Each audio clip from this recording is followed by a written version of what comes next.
Hello, and it's Donna from Thread Treasures Embroidery. I had someone ask me about the winding the bobbin video. Couldn't get a good angle on this area up here, and so I thought I would try to do another little video real quick on making sure that you get your thread in the tension disc. So did you hear that little pop? Let's do it again. You need to hear that little noise to make sure that it's in this part of the tension disc. It was two of them. One, let's do it again. 1, 2. And then you bring it around this area back here. And you should be able to feel some tension on the thread.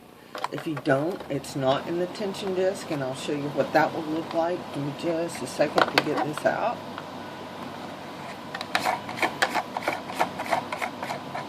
So if you don't get it in the tension disc and you try to pull this through, it's just not going to have any tension whatsoever.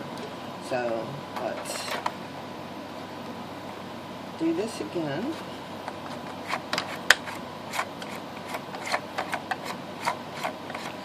Sorry, my air conditioner came on in this room. I'm up on the top level of the house and it gets hot up here. So.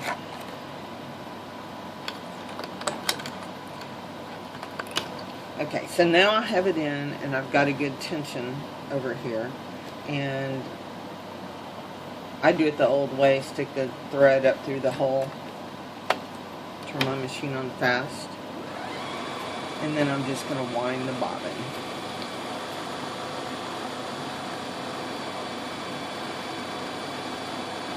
And since there's not much thread on this, I'm going to just wind it all the way through.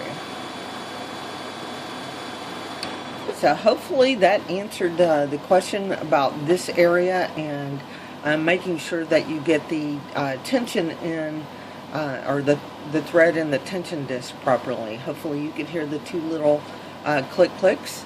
And if you have any other videos that you want on the Skyline S7, just let me know. Talk to you later. Bye.